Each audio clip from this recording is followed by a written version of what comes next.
एकादशी व्रत का पारण भगवान विष्णु जी की अपार कृपा पाने के लिए किया जाता है। प्रत्येक महीने में 2 एकादशी आती है और हर एक एकादशी का अपना ही महत्व होता है। इसी प्रकार से भाद्रपद महीने के शुक्ल पक्ष की एकादशी तिथि को पद्मा एकादशी के नाम से जाना जाता है। मान्यता के अनुसार कहा जाता है कि इस व्रत के पारण से जातक के जीवन में सभी दुख दूर हो जाते हैं और यदि जातक ने अनजाने में कोई पाप किए हैं तो उन पापों का भी शमन हो जाता है। तो आइए जानते हैं कि पद्मा एकादशी का क्या महत्व है और इसका क्या शुभ मुहूर्त है। सबसे पहले बात करते हैं पद्मा एकादशी के शुभ मुहूर्त की। पद्मा एकादशी व्रत का पारण भाद्रपद महीने के शुक्ल पक्ष की एकादशी तिथि को किया जाता है। इस बार पद्मा एकादशी का पर्व 14 सितंबर को है। एकादशी तिथि का प्रारंभ 13 सितंबर को रात 10:30 पर हो रहा है और तिथि का समापन अगले दिन यानी कि 14 सितंबर को रात 10:41 पर होगा। ऐसे में एकादशी की उदया तिथि 14 सितंबर को है, इसलिए एकादशी व्रत का पारण 14 सितंबर को ही किया जाएगा। पद्मा एकादशी के दिन कई शुभ योग भी बन रहे हैं, जिसमें सर्वार्थ सिद्धि योग, अमृत योग, रवि योग आदि शामिल है। तो अब बात करते हैं कि इस दिन कौन कौन से शुभ योग बन रहे हैं। सबसे पहले बात करते हैं ब्रह्म मुहूर्त की।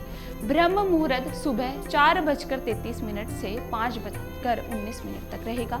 अभिजीत मुहूर्त सुबह के 11:53 से दोपहर के 12:42 तक रहेगा। विजय मुहूर्त दोपहर 2:22 से 3:11 तक रहेगा। गोधूली मुहूर्त शाम के 6:30 से शाम के ही 6:53 तक रहने वाला है।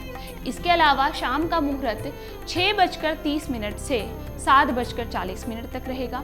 इस दिन अमृत काल का मुहूर्त दोपहर 2:25 से दोपहर के 3:57 तक रहेगा। इस दिन निशिता मुहूर्त रात के 11:55 से रात के 12:41 तक रहेगा और सर्वार्थ सिद्धि योग 8:32 से 6:06 तक रहने वाला है। इसके अलावा रवि योग 6:05 से लेकर 8:32 तक रहने वाला है।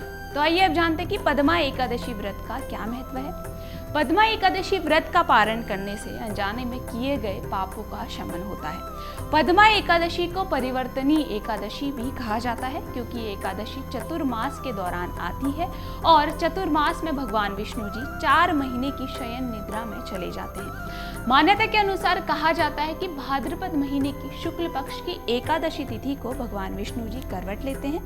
यही कारण है कि इसे परिवर्तनी एकादशी कहा जाता है।